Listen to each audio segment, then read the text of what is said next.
Buying any car is a huge financial decision, and a Tesla is a pricier car option even to begin with. I pulled the trigger in October of 2020 and bought my Model 3, which I then sold about a year later.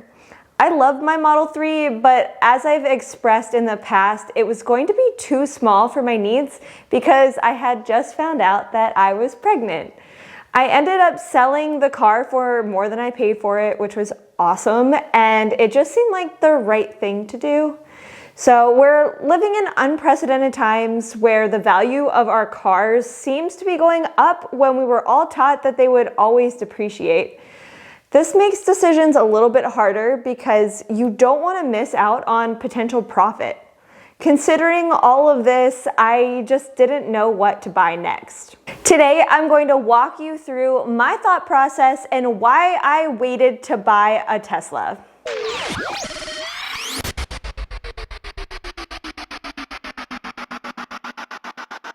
First, I work from home and I don't really drive very often by myself. My husband also works from home, so if we go somewhere, it's usually together.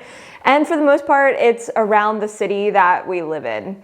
But after selling the Model 3, we still had his truck, so we had at least one car. And we didn't really need to buy another Tesla because we didn't necessarily need it. With the virus and now me being pregnant, we have been extra careful about not going out as often and doing as many things as we typically would have done. But once the baby arrives, which will be very soon, and summer is here, I'm sure we will want to have two cars as we're both going to want to get out of the house and do more things. But with the gas prices on the rise, we are very interested in getting another electric car. Another reason we didn't buy one was because I wasn't 100% sure I wanted another one. I needed just to wait and see. I really loved my Model 3, but it wasn't perfect, as nothing really is. But I wanted to just love the next car that I bought and not just buy a car just to buy it. It took a few months of not having a Tesla to really appreciate all the features that it has to offer. And it wasn't that the Model 3 was not a great car, but it just wasn't big enough for what we're gonna now need, which is a car that can fit a stroller. I also waited because of the car shortage. Car prices have skyrocketed and the Model Y has gone up in price significantly from the first time I was even looking at it. The market is just so unpredictable, and I wanted to just wait and see if the car inventory would catch up and prices would level out. This obviously didn't happen, and it's not looking like it will anytime soon either. So if anything, it feels like prices are still going up, and they are going to for the foreseeable future. This makes things interesting when selling your car because you feel like you're making money, but you end up spending more on the next car anyways. Another reason I waited to see is if the tax benefit would pass. January was when we thought we might hear more, but it ended up getting denied and has not passed as of yet. This is something that I would have loved to take advantage of, but now that it is not in the foreseeable future, and technically I would be taking delivery in 2022 if they do decide to pass it this year. Tesla also announced that they would be producing Model Ys with the 4680 cells in their Giga Texas factory, which could improve its range by 30%. These were said to start being built in late 2021, but have not yet been delivered. I'm hoping my Model Y might be one of these, but I have run out of patience and I'm just going to get what I get.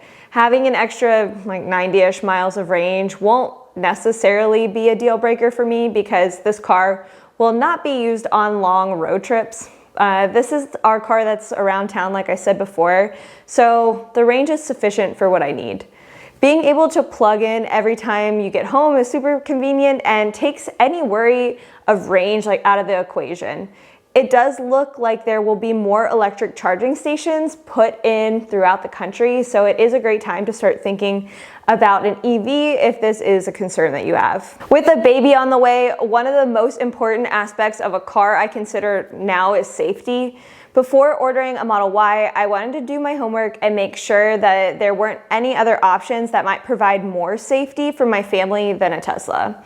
While other car manufacturers like VW and Volvo have outstanding safety records, Tesla seems to be keeping up with automakers and even outperforming some of them in some regards. Luckily, yesterday it was announced that the Tesla Model Y and the Tesla Model 3 are IIHS 2022 Top Safety Pick Plus winners, so this isn't something that I need to be concerned about. Because I waited, I did see an increase in price. Back in September of 2021, the Model Y Performance started at $60,990 and is now starting at $63,990. This is surely due to the demand and lack of available cars on the market.